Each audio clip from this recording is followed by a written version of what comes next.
Shout out. Tuloy ang buhos.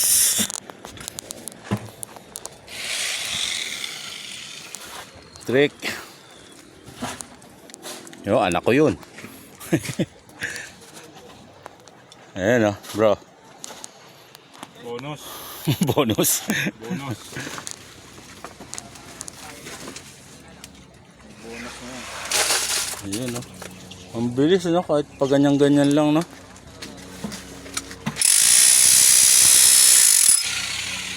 Para ano, bumaba siya as vibrator. Galing. Para-paraan lang yan. Para-paraan lang, di ba? Ano? Itak-tak mo. Itak-tak mo.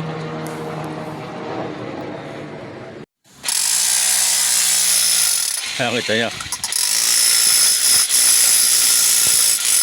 Ayun, nababa, di ba? Sisettle yung Oo. concrete. Yun lang, para-paraan. Wala ng air gap. Oo, di ba? Yun, no? Kasi nagpapahina sa concrete pag may air gap. Para masiksik siya, ito. Ayan. Bubbles. Jackhammer. Ginawa ng ano, ayan, improvise. Improvise na concrete vibrator. Oo, di ba? Para-paraan lang yan eh.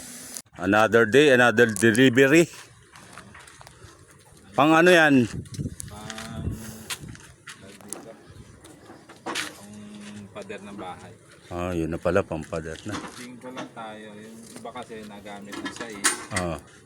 Sa akin, sa design ko, 5. Dapat nga 4 lang eh. Kasi yung design ko dito, lightweight yung structure. Pero pinili ko yung 5 para pag naglagay ng mga plumbing sa loob, sa kitchen, sa CR, para ma-conceal lang maayos yung mga piping. Ayos. 5, average na siya. Kung 6 naman, masyadong bibigat. Oo nga na. 4 naman, alanganin pag binuon yung tubo. Tama. 5 lang. Ayun o. Ayun. Para dito yan sa mansion. Ayun o, sila kuya. Shout out. Ayun o. Tuloy yung buhos.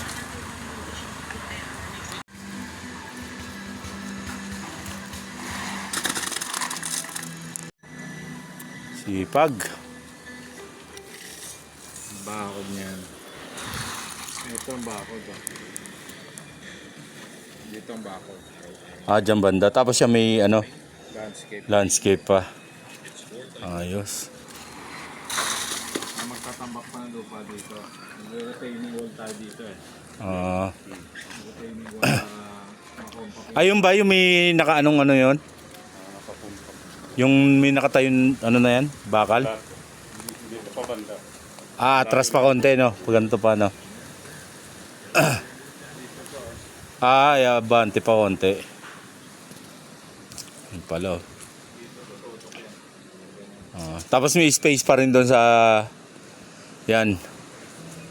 Ayos, para hindi sagad no?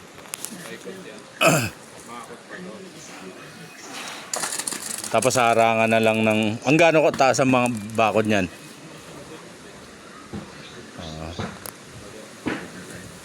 Retaining wall pa to. Tapos ito landscape. Matikot na yan. Oo. Para dito sa ano yan, sa rest house. Hindi, yun. Lalagyan, di ba dyan yung pader? Tapos, lalagyan mo pa rin ng ganon. Kasi, di ba, ito para maharangan dito ng ano. Para privacy. Sa rest house.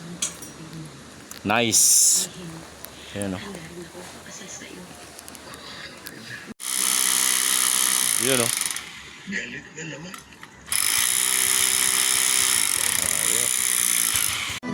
Ito, dagdag nyo dyan o. Ano ulam? Sige.